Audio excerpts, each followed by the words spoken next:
Welcome to Board Game Empire. Today we're going to do a review of Viticulture by Stonemaier Games. This is an amazing game. You're pretty much running like a wine company. You're producing wine, selling. You're making cellars. There's many things you can do in the game. It's a point salad game. You're card drafting at the same time, and there's progression, great progression in this game, one of the best progression games I've played. Pretty much, it does have a little bit of take that element to it with the winter cards, but just phenomenal game, love the components. I would say this and Euphoria, or I think it's, let's see, Euphoria, which is more of a different type of point salad type of game. But this and his previous game are my favorite Stonemaier games. We love the point salad type of games. Amanda won, but I could see many different strategies that you could do in this game, and the replayability is high. They also, I think, have 3 expansions. The Tuscany one is supposed to be a Mason from what I've seen and read. And so we're just going to jump right into the review aspect of the video. So for the rules, I would give 5 out of 5. Phenomenal rules. Most of the rules are actually on the board and on your each individual player board. You can find most of the rules.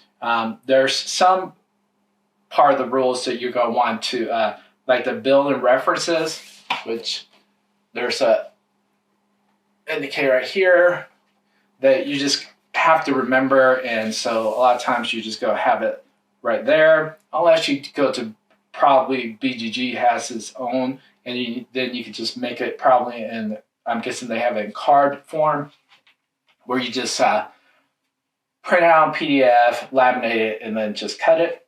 But the rules are quite easily to read. It has illustrations. The illustrations are colored. It has information, the terminology that it gives you. Just like every Stonemaier game, the rules are phenomenal. Really easy, step by step.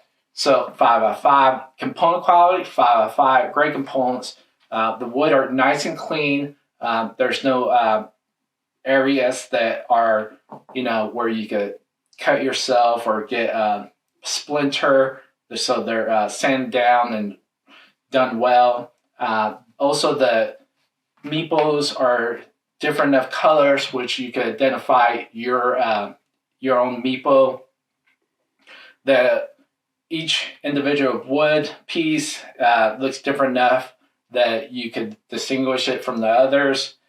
There's also the little clear components that you'll be putting on your cellar and your wine that pretty much gives a nice aesthetic element to it.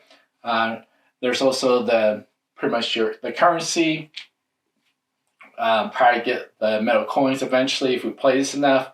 And so just phenomenal components. Also like the card design, illustrations, very nice and clean, modern, not too cartoonish.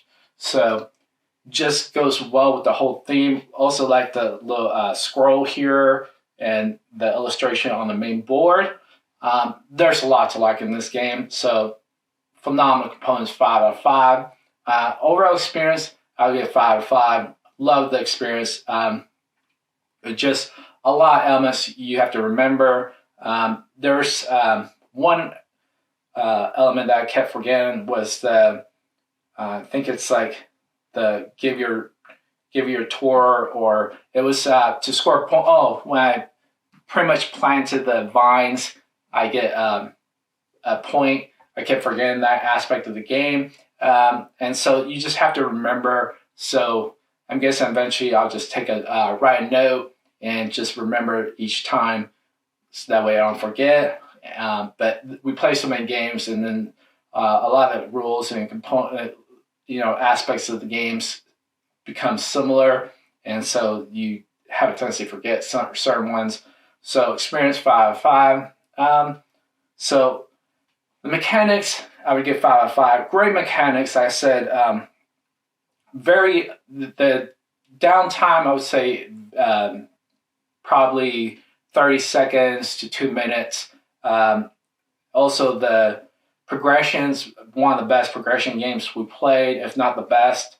The mechanics is easy to remember. Just there is a lot, and so you have to just make sure that you remember it. There is a little chart here that'll tell you, how many worker placements and which areas you can do. And then end the year, you age, grape, and wine tokens, retrieve workers, collect residual payments, discard down to 7 cards, rotate first player counterclockwise. And then there's also certain things in the game as you upgrade and build structures, buildings, able to get either coins or prestige or your points. So there's certain things that you just have to remember. But there's a lot of things in the game you can do. You can build a structure, gain coins, sell at least 1 grape, or buy, sell 1 field. You can draw cards. And so there's spring, fall, winter, and pretty much end of the year. So the game actually goes pretty fast once you know it. And the more you play it, the faster it goes. So great mechanics, 5 out of 5. Replayability, 5 out of 5. High replayability, because there's so much strategy and so many different things you can do in the game. Plus, the base game has a lot of cards, which we played certain games and we still didn't see a lot of the cards that in each different game. And the strategies that we used were totally different. And also with the 3 expansions that are already available, 2 or 3, it's just amazing game. So overall total, I would give it like a 4.8 out of 5, 9 out of 10. Just phenomenal game. I'm guessing that as time goes on, probably the score will be higher as we play more and more, especially when we play with our son, because he likes point solid. And this is a great point solid game. I think this is a game that the more players you have, the funner it gets. And also it brings different element of strategic to the gameplay. And so just a phenomenal game. Really like this game. Super excited about upcoming Stonemaier games. I think he has 1 new one that just came out. And he has several that's coming out this year. So great game. If you like this video, please like and subscribe. If you play this game, want to leave a comment or any suggestions on strategic aspects of the game, just leave it in the comment section. I'm going to have a link to where to buy the game. Social media is down below in the description. And I'll see you in the next video.